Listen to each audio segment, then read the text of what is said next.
Well, I'm so happy to be here with you, Rowan, and I'm grateful for your time, and even more so, I'm grateful for your stunning photographs from the Black Lives Matter demonstrations from Minneapolis. And um, I know you define yourself principally as an artist, actor, but you have a brilliant photographic eye. And uh, I remember seeing your images on Facebook, and I thought, well, this must be a professional and practicing photographer who's been recording these images from the demonstrations. And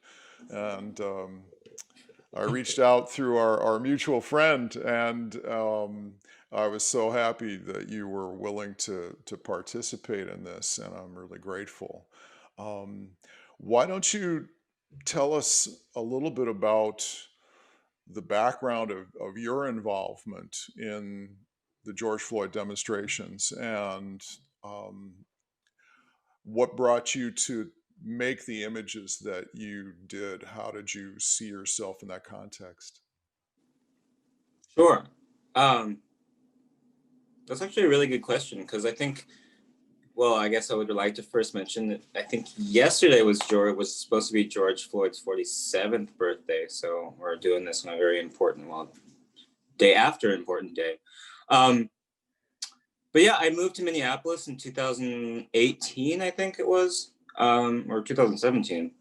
Um, and just to kind of pursue acting, I'm from California originally and just kind of wanted to try something new. Um, so I found myself there. I was working at Minneapolis Children's Theater Company for 2018 to 2019, their season, excuse me. And so when COVID hit, I was just finishing being a child kind of mentor with one of their productions, and then George Floyd passed. And it was kind of an interesting decision to go out on the first march. I invited my mom and my girlfriend, and my mom was a little bit was a little bit on the edge, kind of just because of COVID at the time. And I was like, Mom, as a Black man, I kind of guilted her into doing it. I was like, this is important to me. And then luckily now, after the fact, she's like, it's probably one of the best decisions to go out there, she said, because who would not want to be part of that history when you're right in the middle of it? But yeah, so we went out on the march, and the thing that's interesting looking out on it after the fact is, like, of course, none of us had any idea how much this was going to blow up. And when it comes to just me taking pictures, I went out that night, actually the night after the first march. And the funny thing is that my mom, my girlfriend and I, we had no idea where the march was going. It turns out it was going to that third precinct. Right. Started at where he died and went off to where he was murdered and went to the third precinct. But we had no idea at the time. So we kind of were like, okay, we've been out here for an hour, don't really know where it's going, so we're gonna go home. But after that, I went out probably at around midnight, and that's when I took my first round of pictures. And I guess I admit I didn't really have, like, I'm doing this for a purpose. I just kind of brought along my iPhone and was taking pictures of all the fires going on. Being in the middle of it, it wasn't something where I was like, this is a historic moment, I have to document it, you know. It was more a moment of, I'm in this, I'm gonna document it for myself. And as the days progressed, it was pretty obvious how important independent media is and was down on the ground. And I'm not calling myself an independent, a part of the independent media, but being down in the middle of, in Minneapolis, protesting in front of the 5th and 3rd precincts, taking pictures, being around all of the so-called looting, protests, everything.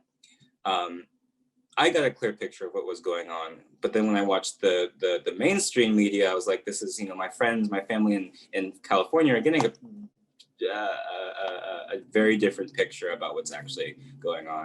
And that's when I started to think that posting my images of what's actually going on down on the ground will be, you know, beneficial to both my own mentality, and people who don't necessarily know that independent media is out there, and they go for, you know, the CNN and the Fox Newses. But there are so many other things out there that give you a bigger, more realistic picture of what's going on.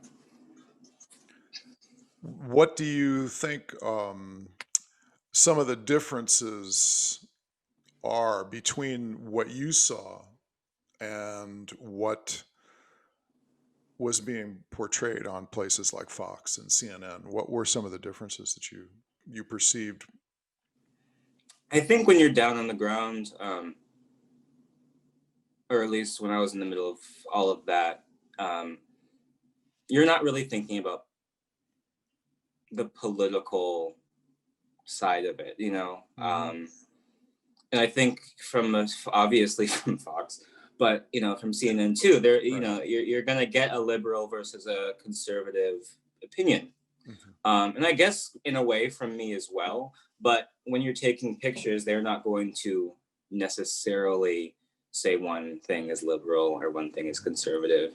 I think also especially the first night I was down near the third precinct, I believe it was, or the fifth, and now I'm forgetting. But, you know, there are kids down there. There are 12-year-olds, you know, down there hanging out, just kind of, you know, because there's no school, because it's COVID, there's nothing else to do. Let's go look at all the riots and everything. And I think that is still being overlooked. The fact that lots of this was just brought out of, sadly, out of boredom of COVID. But I also think that the boredom of COVID spurred the interest and the ability to be at these protests.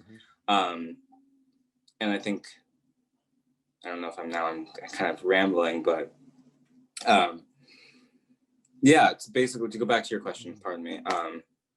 That's the main difference, is there's just, it's not politically driven when you're down fighting for your life or fighting for your rights, you know? Right. Well, why don't we take a look at some of your images, and let's then you can then tell us about some of the background of these and some of the circumstances. I think that'll be of interest to folks. So yes.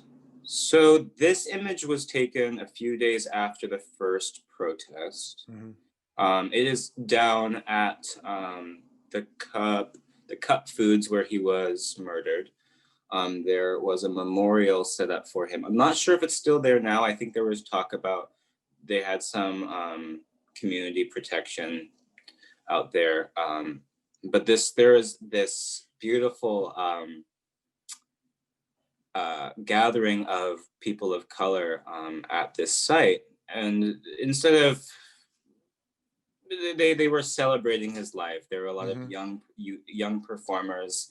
As you see, there's, I believe, actually this is not the image I thought it was, but I feel like there's an image coming up that there's the three young girls that were dancing to some music, and there was just a huge just a lot of, it was really nice to come to a community full of people of color that was preaching about love during this hard time. Especially when, you know, 2 blocks away there were riots, and the store I was working at the time got looted 2 nights in a row. So it was, and speaking of the media which we were just talking about, of course there were no big cameras down at this this peaceful, you know, protest or peaceful gathering. So that was also very telling. So that's one of the differences. What you choose to focus on, and what's seen and what's not seen, what's pictured, what's not, and what's left out is always telling. Exactly. This is actually one of my favorite pictures. This is right outside the governor's mansion. This is right after Minneapolis was occupied by the National Guard. My mom also was with me on this day, and we walked past probably about, I would say, 15 to 20 National Guard just on the streets of Minneapolis, which was so odd that a week before I was just walking down without any of this occupation, without it being occupied. And of course, my mom, being my mother, would be, she was talking to a lot of the younger National Guard guys, and they were very respectful. It was really eye opening for me to remind myself that, like, okay, these are just kids that are my age, if probably not younger. A lot of Black kids out there, but yeah, this is from that day right after the National Guard came in. Interesting.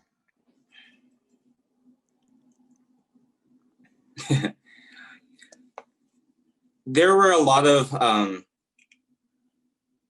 this is a very ironic picture. There were, because of all the looting, and there was a lot of confusion about who was doing the looting. Lots of people are talking about white supremacists were coming from the suburbs. There was a lot of talk about the KKK were around. No pictures necessarily, but a lot of Black-owned businesses were putting up signs and flags to say that they were Black-owned, in case that would possibly that the looting might move towards, I guess, a non-Black owned store, which came into more question when the white supremacists were found out to be doing a lot of the looting. But this, I thought, was a very ironic picture with the grill there. Right. No, I thought that was, you had a really great eye with this, and I definitely caught the irony when I saw it, and that's always a discussion when they talk about, quote unquote looting, which is often referred to as well as opportunistic expropriation, or of the sort of redress of grievances, and it's often the businesses that are targeted in communities, often as not, are places that are owned by people who don't live in the community, who often don't hire people in the community, and it's not to say that might be the preferred form of protest, but at the same time, um, once the fire gets lit, it's, you want to control the flames. Right. It's, how you should have been redressing this set of grievances further back if you didn't want this Exactly. explosion. So It's kind of like, in a way, 200 years ago, it's like you enslaved people. What did you right, think would happen? right, It's right. just like, So, of course, businesses should not be looted, businesses should not be burned, but people should not be enslaved, and right, you can't overlook that either. And right, that the fact that this country has overlooked it is why right. this happened. So it was one of those things where my store was looted, and the employee side of me was like, okay, I'll help clean up afterwards, but the second side was like, I don't, everyone's angry, no one got hurt, like, sorry you lost some money, but people are angry, and Exactly. The you know primacy of property is just always stunning in exactly these situations. It's like, exactly exactly we're gonna kill people, and then how many dozens and dozens of folks were then arrested in the right. process of these demonstrations, and how And many lives are being ruined, and what are all the human consequences are always shoved aside over some broken windows and stolen goods. It's always amazing that gets, I mean, that's what gets shown on television, of because course, and then there I am, it's like, stocking shelves the next day and right, wondering, right, why am right, I here? right. That's right. Exactly. I love this I don't really picture. have comment for this picture. I just love this picture. I know, I did too. This is, You really- it's maybe not the most profound image, except that, I thought it was a bit of a foil or a contrast to the images of looting and the ideas of like, well, who is a part of these demonstrations? And I think that you and your family have really been wonderful in sort of examining who is there and the crowds of people. It just is such a gorgeous spectrum of humanity with, your photographs, both capture the rawness of the situation, but also have a lot of tenderness to them as well. And you have an eye for these kinds of images, which I think are so important for people to see. So, Yeah, I remember. I sadly don't remember why there was a story behind this mm, bear. probably, right? This was one of the men. He was one of the main speakers at the aforementioned little gathering at George Floyd's memorial. Um, I seem to recall that he was from out of state and came in Hmm. specifically to talk. Hmm. But the bear does have a story. I just don't have Uh-huh. that story for you. Uh-huh. That's okay. That's okay.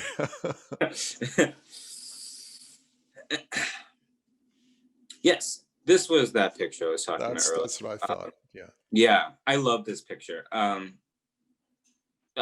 because I remember that day I was deciding if I wanted to go to the memorial or somewhere else. There was another rally somewhere else, and I think we mistook that. We thought it was here, and we came here and we're like, oh, there's a huge celebration of Blackness, um, which was great. These three dancers, they're probably in their early teens, and everyone in the group everyone who was gathered around the announcer made it known that we needed to pay respect to these young kids out here. Mhm.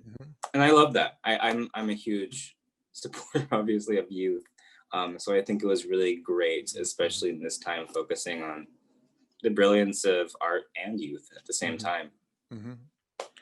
I think there's a lot to be said. I mean, I think that you touch on something very important that, in this time of COVID, but also of protest, and the way that COVID has, in this strange way, focused our attention both through a lack of other options and a lack of other things to do, or, things to see. I think it has really focused our attention on these long-standing, simmering injustices.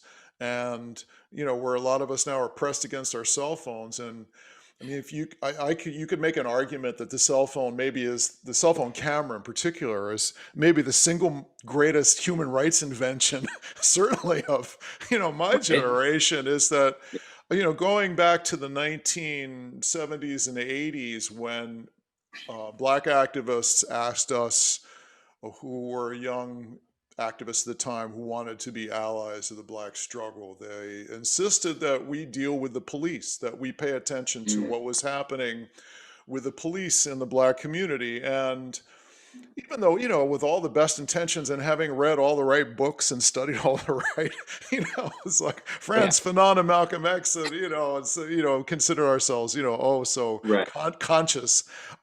Still, when words like the police are the occupying army in the Black community, when phrases like that were used with us, okay, I sort of got it, but okay, that's like a metaphor. And so I sort of, okay, so, well, I sort of get that.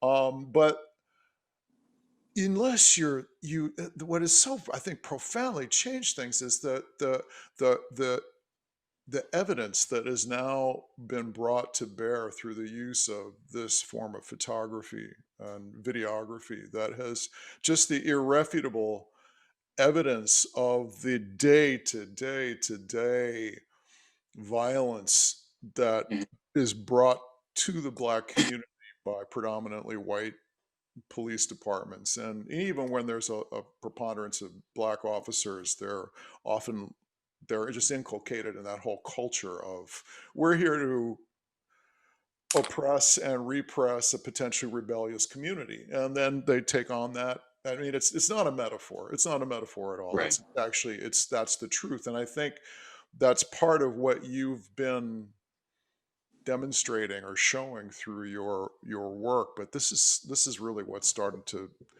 change in the last 15, 20 years for sure. Yeah, I mean, it's hard to overlook what's on your news feed, which is, it's the easy access to social media. It's the easy access to being social, Mhm. especially during the times of COVID when Mhm. everybody is, even the fact of the older generation is having to learn, Mhm. um, how to do Zoom and how to communicate, how to communicate via things that they aren't necessarily used to, which is Mhm. opening up a whole new world. Mhm. And if pictures, or again back to independent media, is Mhm. part of that new world, Mhm. then you're going to see change. Mhm.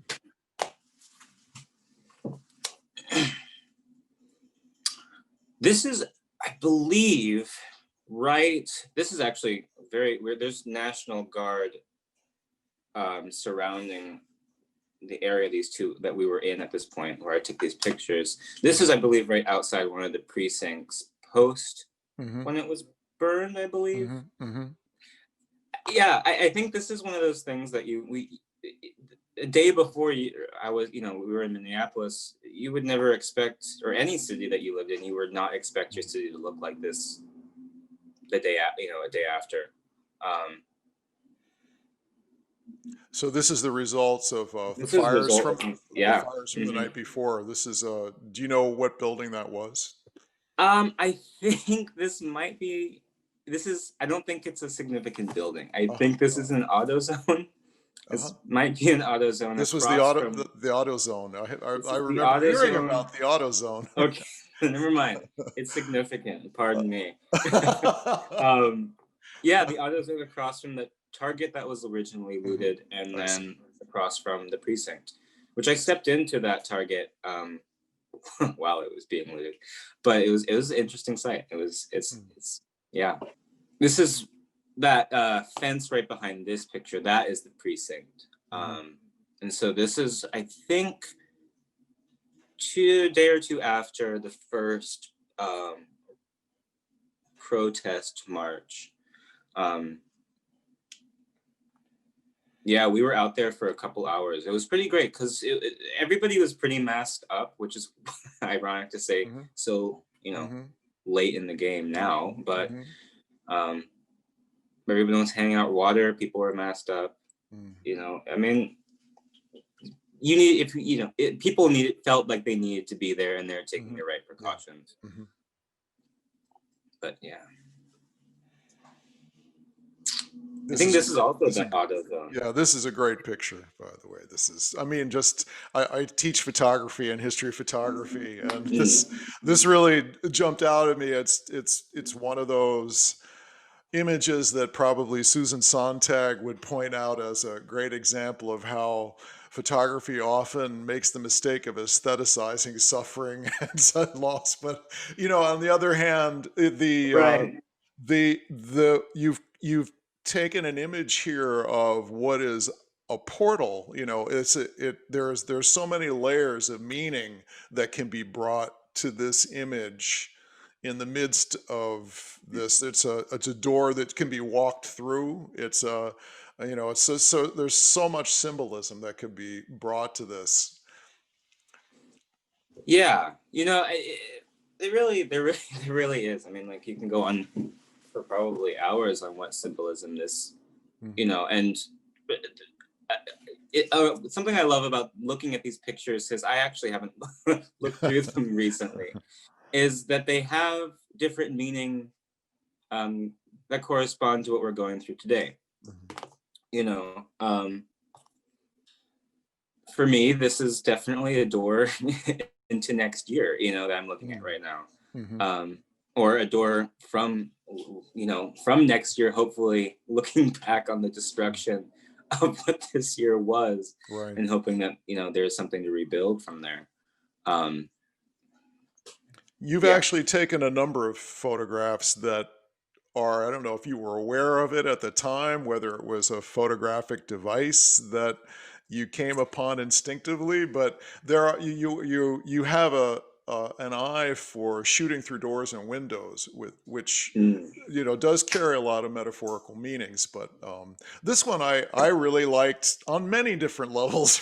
But I'll just say, as a longtime activist around issues of police brutality and murder, to see right. the cops have to put up fences around their precincts is something I haven't witnessed in my lifetime. So why Yeah. don't you? Yeah. Yeah. Like, it's still like so surreal to think Mm, that, they're literally, the law enforcement was cowering from the people. How beautiful is that?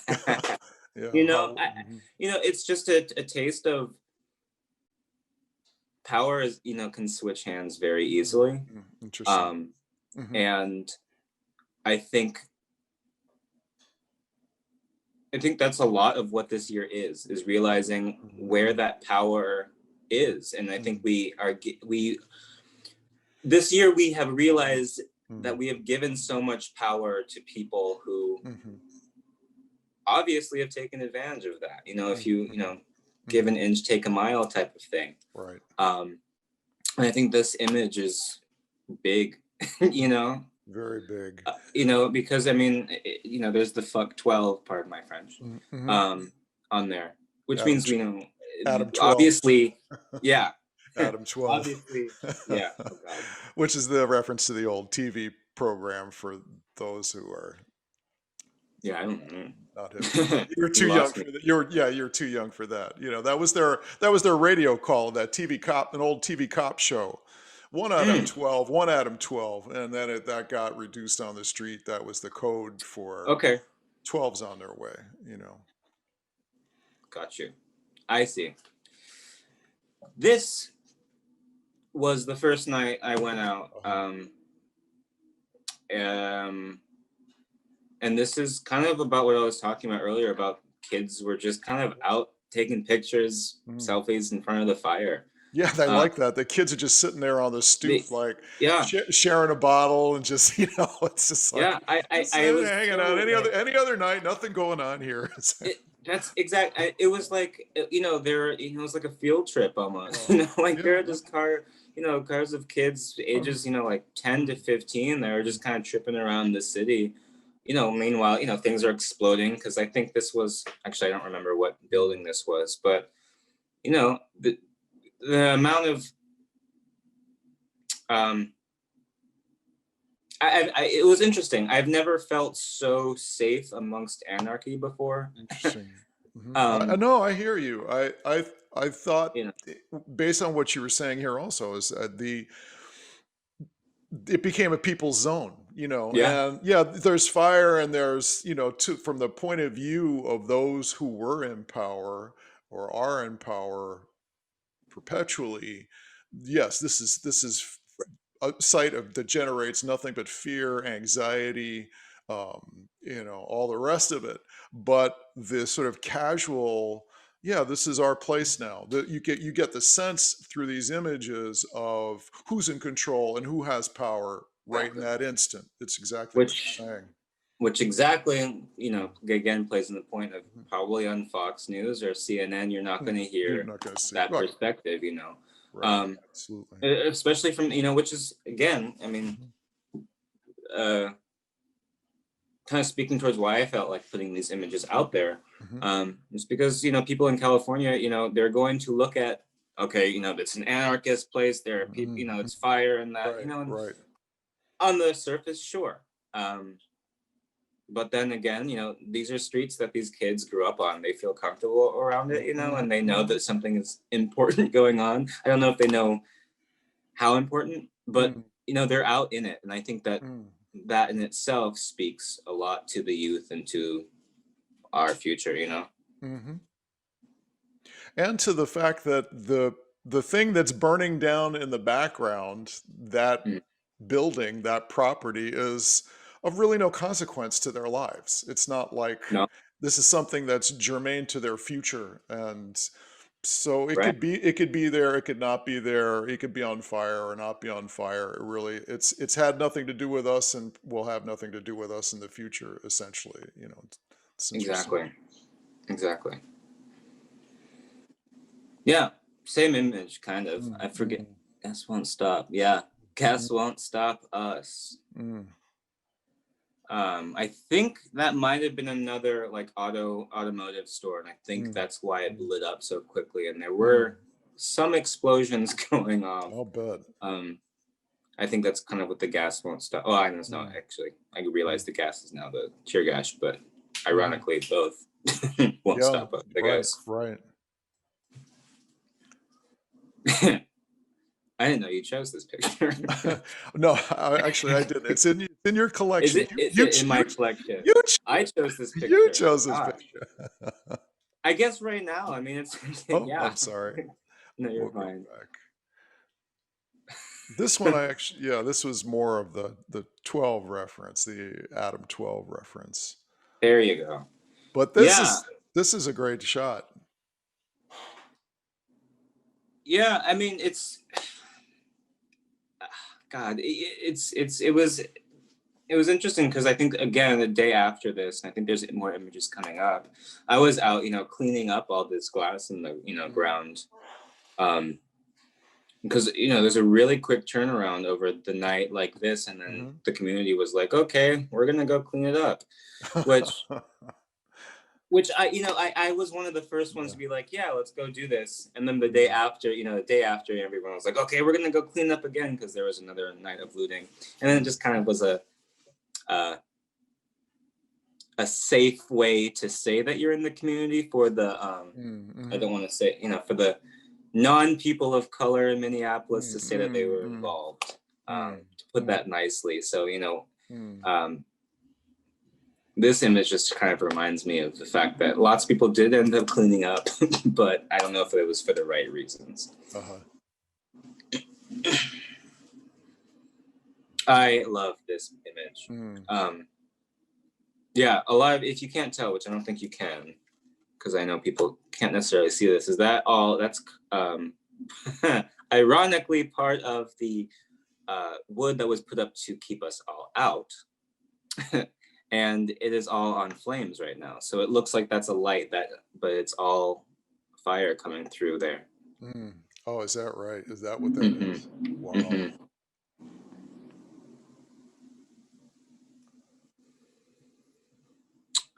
This is just such a powerful image. You're Uh, really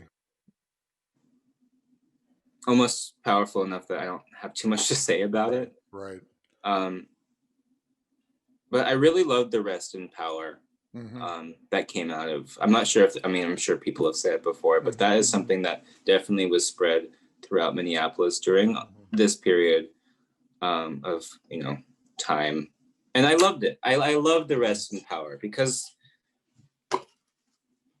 that's what it was all about. It was all about. If you watch the video of the murder, I think there's he was calling out for his mother and everything in Hmm. there, and I think Yes. there is so much. I guess it's odd to say, but there's almost so much power in that in itself. Right. Um, and I think if you dive into it, it gives you just you can really think about what power means. Sure. Again, Mm-hmm. we talking about shift of power earlier Mm-hmm. Right. to what this means. There's a Mm-hmm. beautiful, Mm-hmm. discussion there that can last hours. But Yeah. Again, you have these multiple layers of meaning here. The lift, of course, referring to a car lift in an automotive shop, but here the idea of lifting at the same time you're talking about, a person and who is passed on, and it could be the lifting of hands, the lifting of a soul towards the heavens, or if you're looking for more spiritual, traditional spiritual imagery, and the secure lives part of it also. There's just so many multiple levels of meaning that are captured in that image, and I think the choice of black and white here is also really important. you found my Yeah, black my black yeah. and white Oh, I obsession. love them. Yeah, I love them. I love them. So yes, then a little brighter, I guess. Yeah, yeah. Here we In go. Next terms day. of things. Next day, this is part of, like I was talking about, the community cleanup. Right. Yeah. Not just sweeping, obviously, but Uh-huh. there is so much beautiful artwork on all of these boards that were put up to protect the businesses. Yeah, it was kind of astonishing just to do, going down, I think Hennepin Avenue. It was just like walking down a gallery, just of beautiful art, about, you know, power, Right. basically. People taking back their streets from the sort of commercial zones too. Exactly. Of course, And hmm, sorry about the ordering of these images, but it's just sort of random how they're coming up to me, right? yeah, this is my girlfriend's favorite picture of all. Um, Uh-huh. I love this. Because the girl on the right or left, pardon me, was literally just standing with this with this in front of his face. I got there and she was already there, so I'm assuming just holding it there for probably up to 30 minutes, just right in front of his face. He couldn't see anything but the sign. It was great. It was great. And I love this image because without even talking about it, there's so many Right. things again Right. that you can say about this. Um, yeah, I don't know. It's powerful. Here's one of your portal images also. This This is one of my favorite images this actually. oh my gosh, this night, this was probably the most scary night that I went out. I went out with my friend, um, and this was purposely, I wanted to kind of go out into the middle of some of the looting, because this was after I took some of my pictures, and I was kind of like, well, I want to go and capture some of the more dangerous parts that most people aren't going to capture. Um, and this night was scary because there were a lot of people running back and forth, a lot of talk about the police were, this was one of the nights when they were a little bit more violent, starting to be a little bit more violent right before the curfew set in Minneapolis. So this is my, I guess, artistic interpretation of part of that night. Burning cop car. Yeah. It's a classic. Oh yeah. This is, oh yeah. I, this was the night of fire. Um, The this same was the night. night This where, is the same night that you were from the previous image. this is actually, no, this is, I Oh, think, one night later. I see. That was the first night after, when everyone was kind of, this night with this was more where I feel like more of the possible white supremacists from out of town were coming in. Is that right? This is a couple of nights later when people were hearing about what was going on, and people were like, okay, the younger crowd from out in the suburbs are kind of coming in to I do see. more of the looting, to do more of the fires. I think some images past this, let's see if they come up. Yes. So this image, they were just burning. This was not really involved with, I mean, I'm still weirdly enough in support almost of some of the more reckless activity, just because I think it's important, because that's what make people pay attention. Doing so safely, of course. But yeah, they lit just a barrage of fire in the middle of the street, and they were burning the building to the left up there, kind of out of nowhere, just because it kind of just took crowd mentality, you know, took over. Yeah, this was kind of a scary night to be out.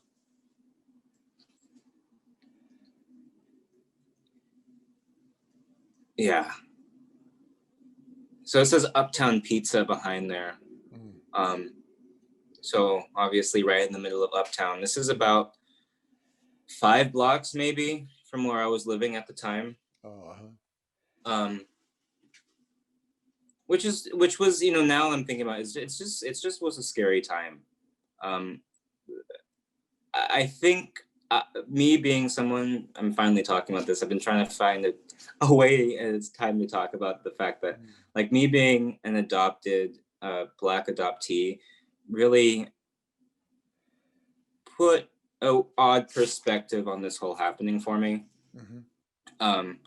I think I felt like if I was going to go out and protest, if I was going to go out and take pictures, I needed to do it from my, it's hard to explain, from where I consider myself being a person of color, not from what the media expects a Black man to be doing during this time, not from, you know, any peer pressure, but what I felt like I needed, that I was doing it authentically. There were some protests where I was like, I feel like going just because I feel like everyone would expect me to go, and those protests I didn't necessarily go to because I wanted to be there for the right reasons. Same with why I wanted to show these pictures. I think growing up with how I like to call adjacent white privilege kind of has given me, you know, I haven't been targeted by the police as personally as a lot of, you know, fellow people of color. So but you I needed to really, surely could be. I surely could be, You and surely could be. Yeah, I'm sure I yeah, have. yeah. I just maybe Uh-huh. growing up and with around my parents didn't realize it, and I think this was one of the biggest times when I was you know, my mom was around, but I was alone as an adult person, Yes, right. having to make these decisions of where my voice is needed and what that voice is. And that's why a lot of this was difficult being down there, because I didn't know exactly what my voice should be, you know, It was a and time if of I had the right to self-discovery say for you. things. Right. It was, you know, and I'm Yeah. still figuring out what rights I have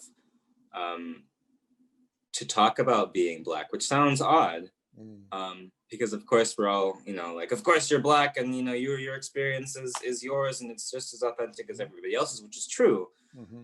But it's still, during this time, hard to be able to have even this conversation. Yeah. Well, I appreciate your openness and in sharing Sure. with it. And it is part of the complexity of being a person of color in the United States. You know, it's that's one of the things that I've learned. So, you know, that there is no uniform, you know, rock solid definition of blackness, you know, where there Right. is when you're talking about, you know, colonized people in the middle of a white supremacist society. It's there's every possible degree of variation and nuance in people's experience of that, and it's very complex. It's very, It and is. you're living in the soul of that complexity. But I you know, I appreciate your openness and honor your own personal struggle within this to share that.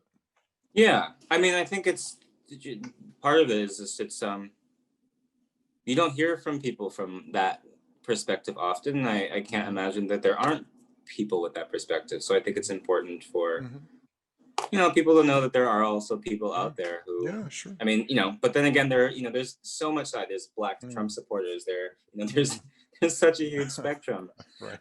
So Yeah, it's finding where you belong and knowing that that's okay to belong in whatever, you know, exactly. wherever you are. So maybe we'll look at maybe two more images here. Sure. Sorry, I'm just like talking. No, no, not at all. I guess No, that's what this is we did. fantastic. This is fantastic. This image, I love it because my mom was like, "Take a picture of that." It's like, okay. And as a professional photographer, when mom Of tells you to course. take a picture of that, you take a picture of that. Exactly. I was like, all right, yeah. This image again, like you were talking about with the one in front of the police, the district there, the police station. I love this because there's so much going on in this picture. This was again one of the cleanup days. There are still fires going on different buildings. I know we were trying to clean up like one of the buildings, and the owner was like, "No, you have to stop because of insurance companies. We can't have you." The whole city came out to help clean, and they had to come yell at us to stop because they had to have everything for pictures. You're going to ruin everything. I know. We're all like, "Ah, darn it," you know. But so this was right outside of there, and I just love it because like America, I mean, it's burning. It was burning, and it still is. And I think there's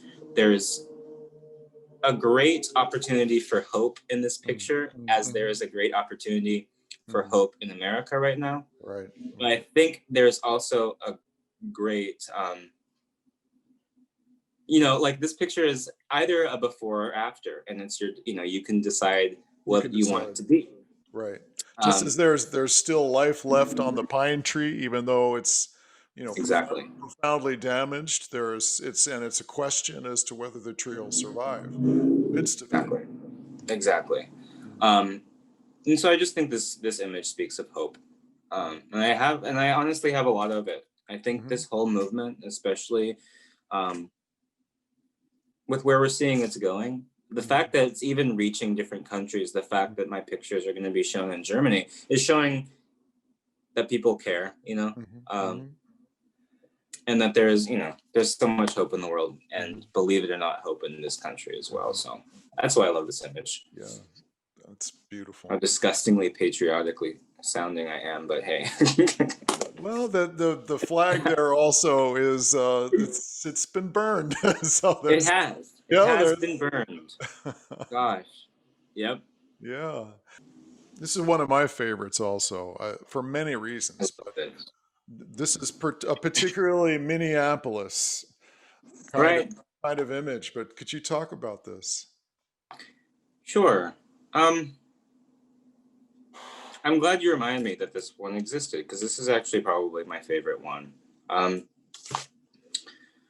This was right outside of the Capitol, in St. Paul, obviously, and they were doing the native, or I guess I should say indigenous population, were doing a little, just kind of a community dance to celebrate their roots, you know, and obviously the ground that we're standing on, but also celebrating George Floyd, celebrating that they're standing with us in solidarity.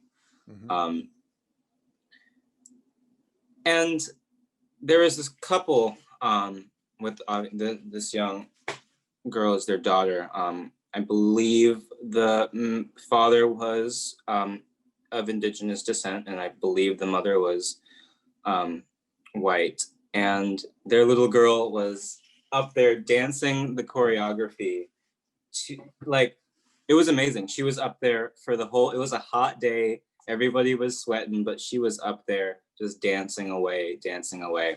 And there was a time when we were all, I think we were all raising our fists. And without, you know, prompt from her parents, she just raised up her fist. And I was just lucky enough to get it on camera. It's such a powerful picture. It really It is. really is. It's just really the power of human solidarity. It's just beautiful. Yes, the power of human solidarity, the power of youth, the power of youth voices. I think also the power of, you know, people of color coming together, or just people coming together, Right. you know, is so powerful. And I think this image, among probably almost any of the ones I have, speaks to that in full. Because, you know, you wouldn't guess that this is at a rally for a, you know, you know, you know, pay respect to, you know, the life of a Black man. You wouldn't guess that from this image, but that's what it is about, you know. Except in Minneapolis, that is really a strong identity of that community, and that solidarity has existed for a long time. That's what's particularly beautiful about this. Yeah, and I mean, and that's true. I also was, you know, was an outsider of that community, you know, and so to even be a part of it for this monumental time of history and being able to document it is incredibly, I feel incredibly privileged to have been there. You know, I moved out afterward, but regardless, you know, and also just to be able to share it with my family, share it with my mom, be able to look at my cousin's images from, you know, Brooklyn at the exact same time, to see that my family plus families all over the country are fighting for the same rights, fighting for my rights, fighting for the rights of my children, fighting for rights of people who look like me. it connected me with a lot of people, I think, Mm, this movement. So if anything came, anything, I think you have to find some positivity out of everything. And I absolutely. think bringing power back to the people, um, especially in a time right now when we are so separated and only able to come together through screens, but then we are able to come together through peaceful protest. There is something that was more, that was, too important to be able to stay silent about. Hmm. And I think that's very rarely happens with a full community, with a full community with different genders, different sexes, different colors, whatever, came together for this one thing. Even though it's putting them possibly at risk, Hmm. they did it safely, tried to social distance, wore masks, but still felt the need to get out. And I think that's what was important about this, especially about this time. Yeah. Well, I think that's a great place to bring this to a close, and I think that was so eloquently put, and I think that has been the lesson of this for all of us in this time is that the future is yet unwritten, and our time is really pregnant with possibility. And we have these screens, these cameras to work with, and this is what we have right now. This is a lot of what we. It can both separate us and it can alienate us, but it also, I think, under the right circumstances, with the right people, With the um, right people. and the Yes. right spirit and soul behind it, can unite us and bring us together as well. And I'm so grateful for your artistry and for your great heart and soul and everything that you've brought to this. And um, I can't thank you enough. Well, thank you for allowing me to have this platform, though, to be able to share all these. So, thanks as well. Absolutely. Thank you. Absolutely.